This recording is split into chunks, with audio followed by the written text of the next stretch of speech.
Gutom ka na naman? Hi, Blackie. So, ito pala mga kasari. Ito yung harap ng tindahan namin. Ayan. Ayan. Tapos, ayan yung chichirya namin. Tapos, ayan yung business permit namin.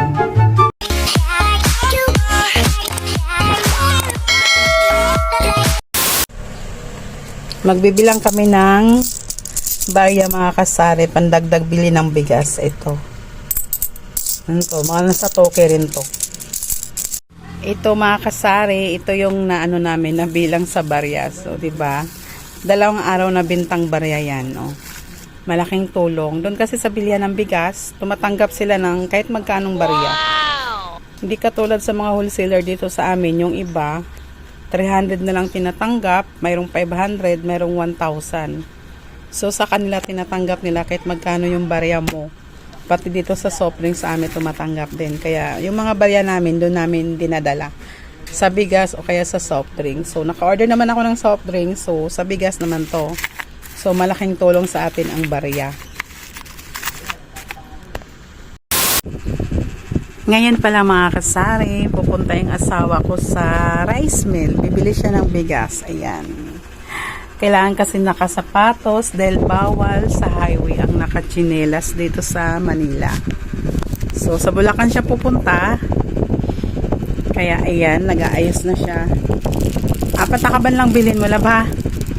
Kasya ba yun, yung 25? Sa motor? Oo. Ha?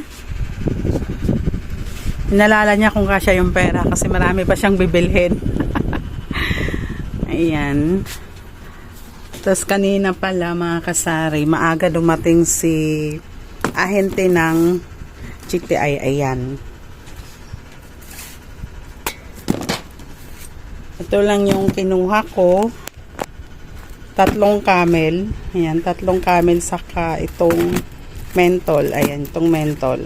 Yan yung kinuha ko.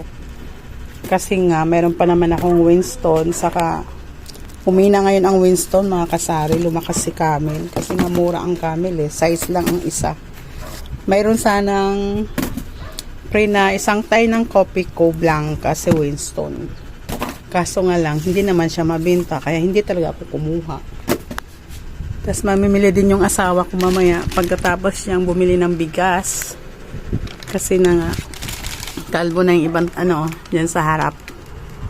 Pangit tingnan. Ayan, wala na akong Pudgy bar, isa na lang. Tapos yung overload.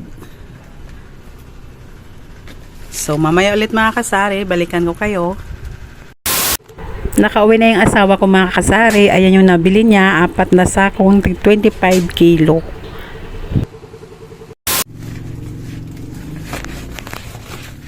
Dito pala namin nilalagay yung bigas namin mga kasari. Ayan. Parang pinakabudiga namin to dito. Ayan. Stock namin iba.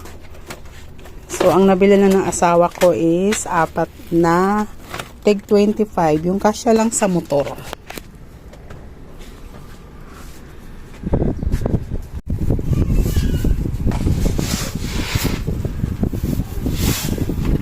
Nagtakal na yung asawa ko mga kasari. Ayan. Kasi saad na yung lagayan namin. Ayan. Tignan nyo. Ayan o.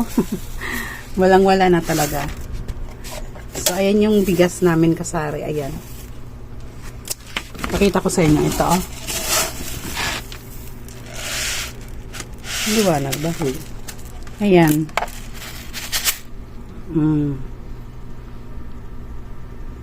Ayan siya. Maganda rin siya. Buo-buo din yung bottle niya. Pangmasa ika nga eh. Ayan. Maganda yung bigas. Yun na nga mga kasari. Kakauwi lang ng asawa ko. And then, pagka-uwi niya, kumain lang kami ng lunch. And then, nagtakal siya ng bigas na binili niya. Tapos ako naman, habang nagtatakal siya, ako ay naligo. So, ito na nga. Magandang balita mga kasari. Ganon pa rin ang presyo ng bigas. Doon kami nabili mismo sa may rice mill sa may Bulacan. Nakamotor lang yung asawa ko kasari, kita nyo. Ayan. So, ang nabili niya is 4 na sako, yung tig 25 kilo. Ayan. Yun yung kasya sa motor. Dapat bibili pa siya ng uling. Kaso lang, nahirapan daw siya center stand kasi nga mabigat na yung bigas. Apat na tig 25 kilos. So, ilan din yon? 100 kilos din yon. Tapos, bibili pa sana siya ng frozen food kasi nga wala rin kaming frozen food. Ilan na lang yung hotdog kong Idol. 2 na lang ata.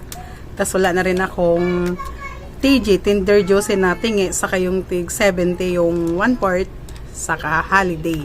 So, dadaan sana din sana siya sa bilihan ng hotdog. Kaso, hindi na nga siya dumaan kasi nga mabigat. Hindi kaya i-center stand yung motor. So, umuwi na lang siya. And then, hindi ko na rin siya pinabili ng uling. Hindi ko na siya pinabalik kasi medyo masama ang panahon. Medyo parang naambo, no? Mahirap na mabasa yung uling. Hindi na siya, pangit pag nabasa yung uling. Diba, mga kasari? So, magandang balita, mga kasari, no? Dahil ang bigas hindi tumaas. Dati, last week, every 2 weeks ka pala kami nabili ng bigas doon. So, nung last nabili namin is 1 to 10 pa rin yung isang half sack. So, ito pa rin, ganun pa rin yung presyo niya. Ayan, 1 to 10. So, 1 to 10. Ang isang sako, yung 25 kilo. So, paano nga ba kami magpatubo ng bigas namin, mga kasari, sa isang sako? Napakaingay ng manok. Saglit. So, ayun, ang ingay ng manok. Wala na tayong magawa doon, mga kasari. So, magkano nga ba ang patubo namin sa isang sako ng bigas? Kasi nagpagas kasi yung asawa ko ng 100. So, medyo malayo-layo din.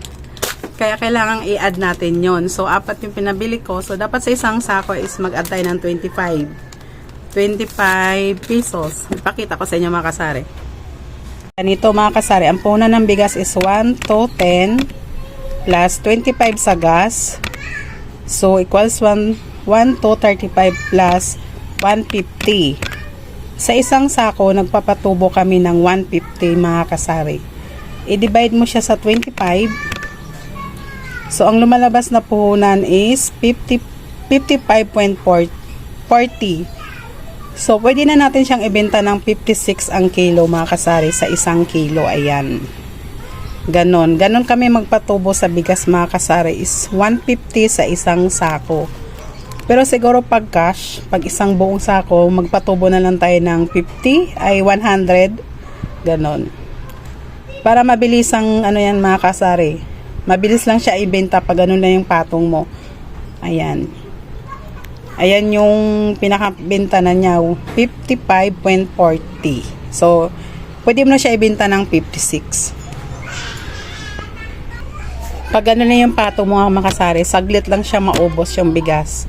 Mas maganda kasi, malit lang yung tubo, mas mabenta ang bilis ng rolling ng puhunan natin, no? Lang kami magpatong ng aming bigas, mga kasari, sa isang kaban. Kung magkano yung pagas ng asawa ko, kunyari 150 or depende doon, mag-a-add lang ako, kunyari 5 na bili niya or 4 na sako, i-add mo lang yun. So, yung nabili niya kanina is 4 na sako, kaya sa isang sako, nag-a-add ako ng 25 kasi 100 yung napagas niya. So, sa isang sako, mag-add ka ng 25 pesos and then, i-add mo yung patubo mo na 150. Das, i-divide mo lang yun. So, lumalabas na nga is 55.40 yung pwede mo ibenta yung bigas. So, pwede mo na siya i-round off ng 56 ang kilo. Mabilis ang benta yun, mga kasari. Saglit lang, ubos yung bigas. So, ganun lang, mga kasari. Ganun yung namin ang bigas kasi fast moving nga siya. So, magandang balita din dahil hindi nagtas ang bigas. Sana next week balik ng asawa ko, bumaba ang bigas. So, bukas, naman yung bibili ng asawa ko? Uling, saka frozen food. Ayan, Bisaya nga, kasari, pasensya na. So, ganun lang yung mga kasari, ganun lang. Dito ko lang tapusin yung vlog ko. Sa mga hindi pa nakasubscribe sa channel ko, pa-subscribe na rin, saka pa-hit ng notification bell para updated kayo sa ina-upload kong video. So, ayun lang, babu!